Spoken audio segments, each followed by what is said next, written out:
Bonjour les justiciables, je suis Karim Bouzelga, je suis avocat au barreau de Versailles. Si je vous dis avocat, la plupart d'entre vous, vous allez penser à la plaidoirie. Eh bien, vous avez parfaitement raison. L'avocat, c'est celui qui, par excellence, maîtrise les techniques de l'éloquence, l'art de convaincre. Eh bien, ces techniques, cet art, ce pouvoir de persuasion, de convaincre, même dans les cas les plus désespérés, eh bien, vous aussi, vous pouvez l'acquérir en s'inspirant des techniques utilisées par les avocats. Eh bien, nous allons voir aujourd'hui, avec la plus belle plaidoirie de toute l'histoire, comment vous aussi vous pouvez réveiller le ténor qui est en vous. Mais avant ça, est-ce que vous êtes abonné à ma chaîne YouTube?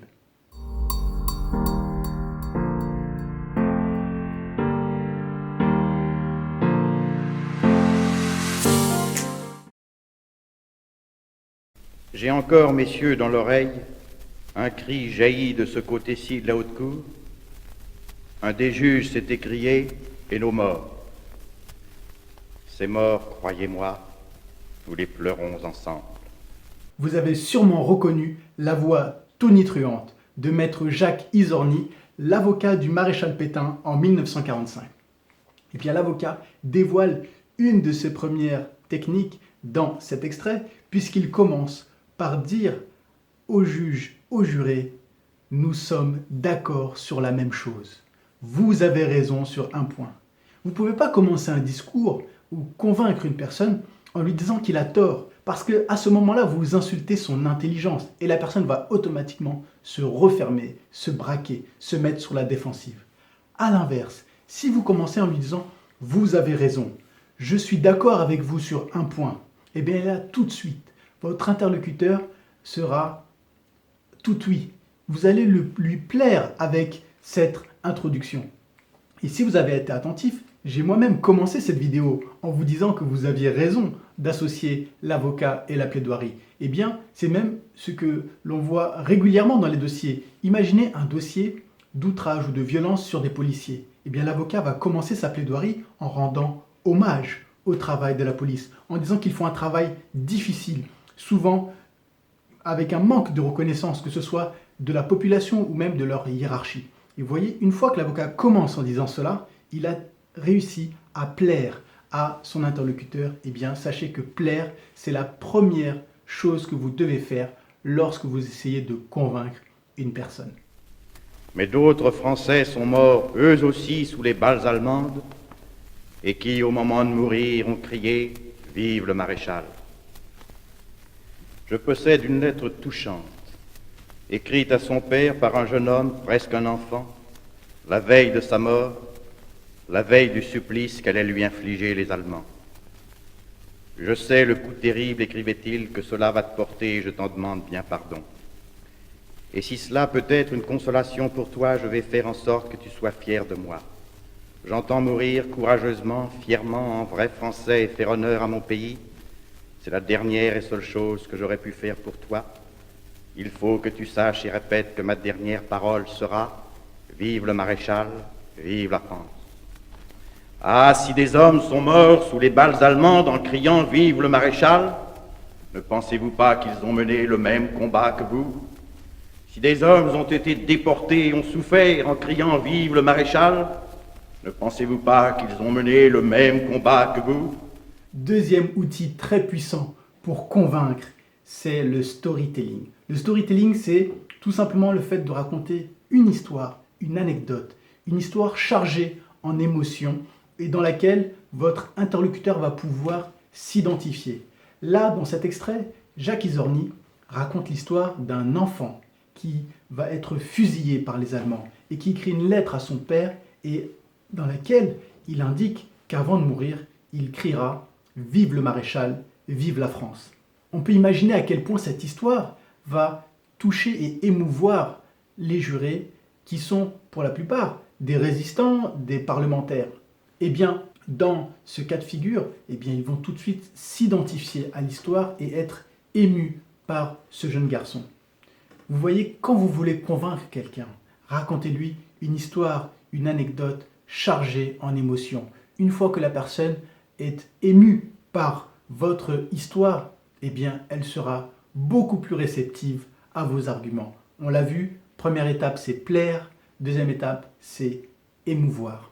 Je vous ai livré la pensée du maréchal. Je vous ai livré son action. Je vous ai rappelé ces hommes qui sont morts comme les vôtres, mais qui eux criaient « Vive le maréchal !» Je crois profondément, j'ai la conviction que vous avez tous mené le même combat. Vous êtes maintenant parvenus à l'heure peut-être la plus solennelle de la justice française. Vous avez fait parler les morts. Vous avez appelé à votre barre le témoignage de ceux qui ont été persécutés. Vous avez ranimé le souvenir des captifs. Ah, qu'à mon tour, j'appelle à votre barre les vivants, ceux qui ont été libérés, ceux qui ont été protégés. Vous avez entendu la voix des hommes qui sont partis. Laissez-moi entendre celle de ces femmes qui sont restées, qu'ils viennent tous aujourd'hui, qu'ils forment cortège au maréchal et qu'à leur tour, ils protègent celui qui les a protégés. Une fois que Jacques Isorni a su plaire et émouvoir son interlocuteur, eh bien là, il va tenter de les convaincre avec un certain nombre d'arguments. Le premier argument, c'est de dire « vous avez tous mené le même combat ». Le deuxième argument, c'est lorsqu'il dit « vous avez entendu la voix des hommes qui sont partis, laissez-moi entendre celle des femmes qui sont restées ». L'argument qui se cache derrière cette phrase, c'est de dire que le maréchal Pétain aurait été un bouclier, un protecteur. Et il demande à ce moment-là à ces gens qui ont été protégés grâce au maréchal Pétain de venir et de former un cortège au maréchal afin qu'il protège celui qui les a protégés. Vous voyez, cet argument ne peut pas venir de but en blanc. Il arrive après les deux étapes préalables qui sont celles de plaire et celles d'émouvoir. Mais si malgré tout ce que je viens de dire, si malgré le sentiment de la vérité qui est en moi, vous deviez suivre le procureur général dans ses réquisitions impitoyables, si c'est la mort que vous prononcez contre le maréchal Pétain, eh bien, messieurs, nous l'y conduirons. Mais je vous le dis, où que vous vous trouviez à cet instant, que vous soyez à l'autre bout du monde, vous serez tous présents. Vous serez présents, messieurs les magistrats, vêtus de vos robes rouges, de vos hermines et de vos serments. Vous serez présents, messieurs les parlementaires, au moment où la délégation que le peuple vous a donnée de sa souveraineté s'achèvera. Vous serez présents, messieurs les délégués de la résistance, au moment où ce peuple n'aura pas encore consacré vos titres à être des juges, vous serez tous présents. Et vous verrez, au fond de vos âmes bouleversées, comment meurt ce maréchal de France que vous aurez condamné, et le grand visage blême ne vous quittera plus.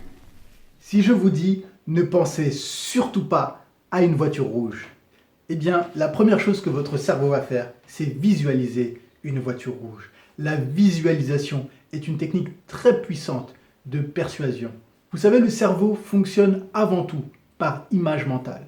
Eh bien, si vous utilisez la visualisation, vous allez imprimer dans l'esprit de votre interlocuteur une image qui va ensuite jaillir sur l'ensemble de son cortex cérébral et sur ses émotions et ensuite sur ses convictions. Eh bien, c'est exactement ce que fait Jacques Isorni dans ce passage. Il pousse les juges à visualiser la mort du maréchal Pétain. Et tout de suite, il leur dit « Vous serez tous présents et vous verrez comment meurt ce maréchal de France que vous aurez condamné. Et le visage blême ne vous quittera plus. » Vous voyez, il utilise cette technique de visualisation afin que tout de suite les juges comprennent la gravité de leur sentence, la gravité de leur mission et qu'ensuite cette image les répugne, les répulse pour qu'ils ne prononcent pas justement cette peine capitale. Utilisez la visualisation et vous verrez que vous serez beaucoup plus inspirant et beaucoup plus persuasif face à vos interlocuteurs. Car j'imagine qu'il ne s'agit pas de vous abriter derrière d'autres responsabilités que les vôtres. Et je ne l'évoque, ce tragique, cet inhumain spectacle du plus illustre des vieillards liés à la colonne du martyr. Je ne l'évoque que pour vous faire peser tout le poids de votre sentence. Non, non, Il ne faut pas espérer de la clémence d'un autre. Si la clémence est dans la justice, elle doit être d'abord dans vos consciences. Songez seulement à la figure que donnerait à la France à travers le monde une telle horreur, et songez que le peuple atterré se frapperait la poitrine. Dans ce passage, Jacques Izorni responsabilise les juges. Responsabilisez votre interlocuteur quand vous voulez le convaincre. Rappelez-lui que c'est lui qui a le pouvoir de décider et qu'il doit faire le bon choix. C'est ce que l'on entend très souvent dans les plaidoiries quand l'avocat va responsabiliser le magistrat en lui rappelant toutes les conséquences qu'il peut y avoir derrière sa décision. Imaginez quelqu'un qui travaille, qui est inséré socialement, on va le responsabiliser, le magistrat, en lui disant « Attention, c'est quelqu'un qui travaille, c'est quelqu'un qui est soutien de famille, c'est quelqu'un qui est inséré socialement. Si vous le mettez en prison, ne serait-ce que 24 heures, il perd tout, son emploi, sa famille, son logement. Il sera détruit. Et c'est le pire pour lutter contre le risque de récidive. Vous voyez, responsabilisez votre interlocuteur et vous verrez que vous serez beaucoup plus convaincant. Et elle est enfin venue l'heure de la souveraine justice. Nous l'attendons, sûrs de tous les sacrifices consentis. Nous l'attendons avec la sérénité des justes. Nous l'attendons comme le signe de la réparation. Nous l'attendons aussi avec tous les souvenirs de notre longue histoire, de ses fastes et de ses misères, de ses agonies et de ses résurrections. Oui, en cette minute même, tous ces souvenirs se lèvent irrésistiblement en nous, comme ils doivent se lever en vous-même, et forment l'image de l'éternelle patrie. Depuis quand notre peuple a-t-il opposé Geneviève, protectrice de la ville, à Jeanne, qui libéra le sol? Depuis quand dans notre mémoire s'entrégorge-t-elle, à jamais irréconciliable? Depuis quand, à des mains françaises qui se tendent, d'autres mains françaises se sont-elles obstinément refusées? Ô ma patrie, victorieuse et au bord des abîmes, quand cessera-t-il de couler ce sang plus précieux depuis qu'il n'y a plus que des frères pour le répandre? Quand cessera-t-elle la discorde de la nation? Messieurs, au moment même où la paix s'étend enfin au monde entier, que le bruit des armes s'est tu et que les mers commencent à respirer, ah, que la paix, la nôtre, la paix civile, évite à notre terre sacrée de se meurtrir encore. Dans cet extrait, Jacques Izorni se lance dans un passage qui est d'une beauté extraordinaire. Il est particulièrement lyrique et poétique. Eh bien, si vous voulez être persuasif et convaincre, n'hésitez surtout pas à aller dans des registres comme celui-là. Soyez lyrique, soyez poétique et vous allez subjuguer votre interlocuteur simplement par la beauté de votre discours. De bons mots, de belles phrases, de belles citations vont forcément avoir un impact sur l'oreille, mais aussi sur le cœur et le cerveau de votre interlocuteur. Là, typiquement, Jacques Izorni parle de thématiques et de valeurs qui sont partagées par l'ensemble du prétoire. Les valeurs de la patrie, de la nation, de la paix civile. Et il évoque aussi un certain nombre de symboles qui touchent l'ensemble des Français. Le symbole de Geneviève, protectrice de Paris, et de Jeanne, qui libéra le sol en parlant de Jeanne d'Arc. Il évoque la paix qui s'étend au monde entier et où, à l'heure où il n'y a que des frères pour s'entretuer.